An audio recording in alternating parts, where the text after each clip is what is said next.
भारत वह देश जहां भगवान कृष्ण ने गीता का संदेश दिया। भारत वह देश जहां गुरु नानक ने कर्म का महत्व समझाया। भारत वो देश यहाँ गुरु गोविंद सिंह ने अत्याचार से लड़ना सिखाया। इसी भारत की धरती पर कुछ ऐसी महान आत्माएं हुई हैं जिन्होंने देश की गुलामी की जंजीरें काटने के लिए अपना जीवन बलिदान कर दिया। इनमें से ही एक प्रमुख नाम है सुभाष चंद्र बोस का, जिन्हें दुनिया नेताजी के नाम से जानती है। वही सुभाष चंद्र बोस जिन्होंने तुम मुझे खून दो, मैं तुम्हें आजादी दूंगा का नारा देकर देश के युवाओं में जोश भर दिया था। उनके इस आह्वान पर हजारों युवा आजाद हिंद फौज में शामिल होकर मातृभूमि पर कुर्बान होने के लिए तैयार हो गए। सुभाष का जन्म 23 जनवरी 1897 को कटक में एक बंगाली परिवार में प्रतिष्ठित वकील जानकी नाथ बोस एवं प्रभावती की 14 संतानों में 9वें संतान के रूप में हुआ था। अपनी प्रारंभिक शिक्षा पूरी कर सुभाष ने 1915 में बीमारी के बावजूद इंटरमीडिएट परीक्षा दी और द्वितीय श्रेणी में उत्तीर्ण की। 1919 में बी.ए. ऑनर्स प्रथम श्रेणी में उत्तीर्ण कर कलकत्ता विश्वविद्यालय में दूसरा स्थान प्राप्त किया। सुभाष के पिता उन्हें आईसीएस अधिकारी बनाना चाहते थे। पिता की इच्छा का मान रखते हुए सुभाष 1919 में इंग्लैंड के लिए रवाना हुए और आईसीएस परीक्षा न केवल उत्तीर्ण की बल्कि चौथा स्थान भी हासिल किया। लेकिन स्वामी विवेकानंद जी की विचारधारा से प्रभावित युवा सुभाष चंद्र के अंदर भड़की देश प्रेम की ज्वाला ने उन्हें अधिक देर तक अंग्रेजों की चाकरी नहीं करने दी। 1921 में वे सेवा से त्यागपत्र देकर भारत आकर कांग्रेस से जुड़ गए। गांधी जी के साथ असहयोग आंदोलन में भाग लेकर यह जेल भी गए। 1939 में यह कांग्रेस के अध्यक्ष चुने गए, लेकिन कांग्रेस और गांधी जी के अहिंसावादी विचार इनके क्रांतिकारी विचारों से मेल नहीं खाते थे, इसलिए इन्होंने कांग्रेस छोड़ दी।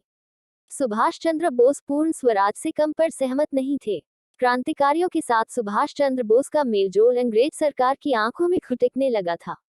उन्हें क्रांतिकारी गतिविधियों से रोकने के लिए अंग्रेज सरकार ने उन्हें जेल भेज दिया। जेल में उन्होंने भूख हड़ताल कर दी, जिसकी वजह से देश में अशांति फैल गई थी, जिसके फलस्वरूप उनको उनके घर पर ही नजरबंद रखा गया था। उस दौरान बोस सरकार की आंखों में धूल झोंककर विदेश निकल गए।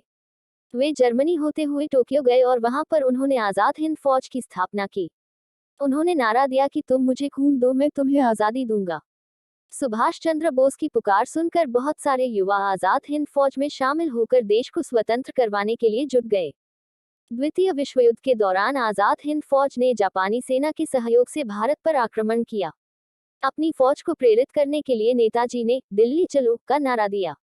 दोनों फौजों ने अंग्रेजों से अंडमान और निकोबार द्वीप जीत लिए।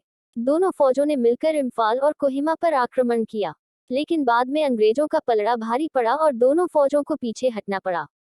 द्वितीय विश्व युद्ध में जापान की हार के बाद नेताजी को नया रास्ता ढूंढना जरूरी था। उन्होंने रूस से सहायता मांगने का निश्चय किया था। 18 अगस्त 1945 को नेताजी हवाई जहाज से मंचूरिया की तरफ जा रहे थे।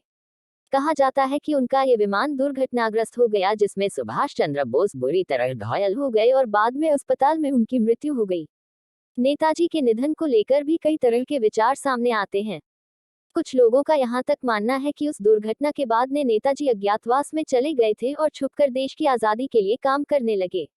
सारा देश सच्चाई जानने का इच्छुक है। नेताजी सुभाष चंद्र बोस एक सच्चे देशभक्त और मां भारती के सेवक थे। देश की आजादी में उनके योगदान को कभी भी भुलाया नहीं जा सकता।